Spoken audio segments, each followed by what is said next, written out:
And I'm going to spend some time today talking to you about the trends in the actual building of facilities. And I'll touch over four main trends that are going on across the nation right now. The first is the leadership in energy and environmental design. The second is multi-purpose facilities, facilities as a key to engagement, and facilities as a community builder. We've probably all heard of LEED certification, or Leadership in Energy and Environmental Design. And it's an internationally recognized green building certification system. It was originally developed by the United States Green Building Council back in March of 2000. And LEED provides building owners and operators with a framework for identifying practical and measurable green building design, construction, operations, and maintenance solutions. LEED promotes sustainable building and development practices through a suite of rating systems that we'll touch on in a little bit that recognize projects that implement strategies for better environmental and health performance. And LEED is flexible enough to apply to all building types: commercial, educational, and residential. And as seen here in this slide, LEED promotes a building approach to sustainability in these key areas. Sustainable sites, where site selection and development are important components of a building's sustainability. Water efficiency, where buildings are major users of our potable water supply. The goal of the water efficiency category is to encourage smarter use of water inside and out. Energy and atmosphere. According to the U.S. Department of Energy, buildings use 39% of the energy and 74% of the electricity produced each year in the United States. So that's a key area of focus. Materials and resources is another area.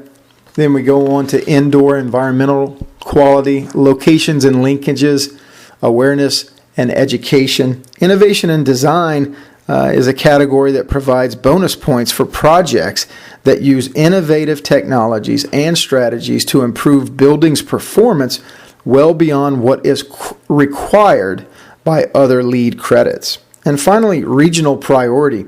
The councils and chapters and affiliates have identified the most important local environmental concerns, and there are extra credit points for taking those into account. Some of you know Cuyamaca College is actually built right there on a nature preserve. And these would be one of the things that are taken into account for regional priority.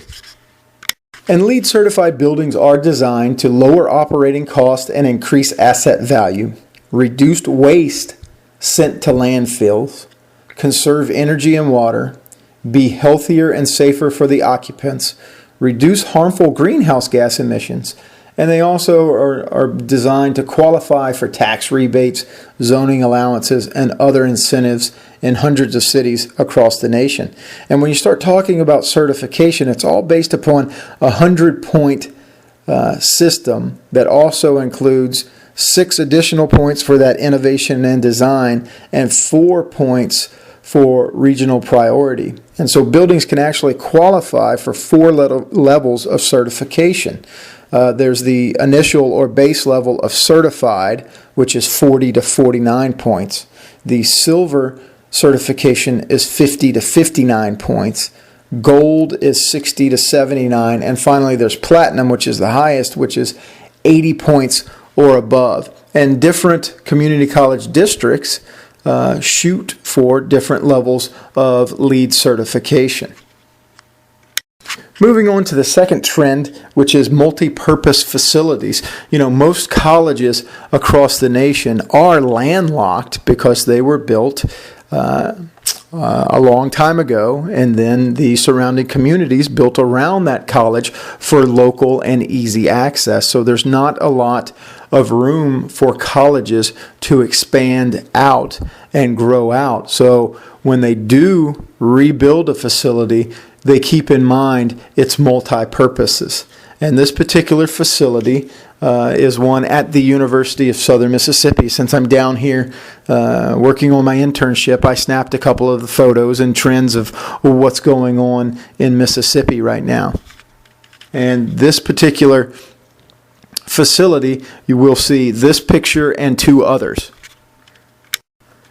And so the first picture that you just saw was actually the outside of Roberts Stadium. So on Saturdays, this is what the facility looks like. 35,000 plus people in there for the football games. And during the week, all built inside of the football stadium are classrooms. There are computer labs, tutoring centers. The Student Academic Enhancement Program is housed within Roberts Stadium, as well as the Department of Technology. So there you can see is a good example of using a facility for multi-purposes. The inside of it during the week as a classroom, then the outside of it serves as the football field. Now, this particular topic was one that really interested me because it was the theory and concept behind using your facilities as a key component of engagement. We all know the statistics that are out there on engagement, and the more you can keep students engaged, then the better they end up doing from a success, retention, and completion standpoint. So at the University of Southern Mississippi, all of the student-centered facilities are built keeping that central theme of engagement in mind. What you're looking at here is the Thad Cochran Center, and it is basically the student union.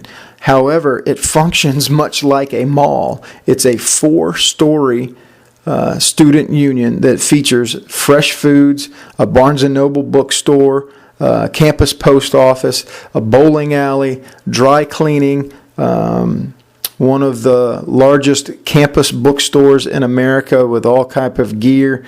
There is a Gap inside of it. There's another food court just like the mall.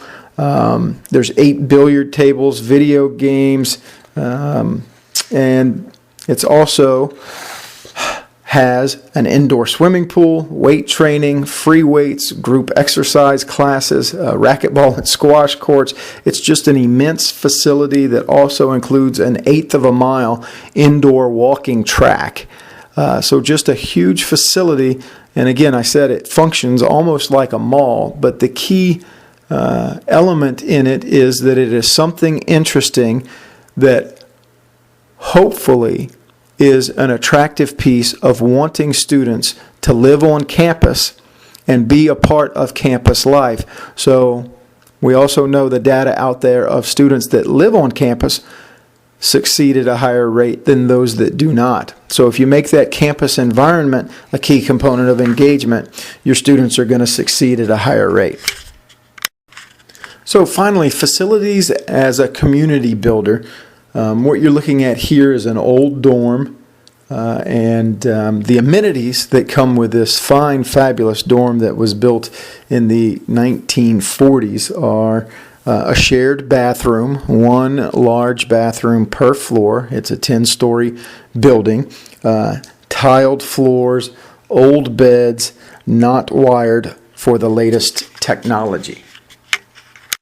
On the other hand, what you're looking at here is one of 5 new residence halls on the campus, which is called Century Plaza. And each one of these dorms come with private bathroom, your own kitchen, carpet, all of the latest technology wired into your room. But above and beyond that, each dorm comes with its own learning center, complete with writing labs and tutors. There is also a computer lab of 50 computers in each one of these new dorms. So you can see how by being there in that dorm and having all of your resources right there would obviously help with the student academic component, but then it really helps to increase that sense of community right there in the dorm. So that's kind of the things that I wanted to cover today from the trends in the building of the facilities. It's not just about an aesthetically pleasing facility anymore. It is about an environmentally friendly building that helps to build a sense of community and increase engagement on campus. Thanks.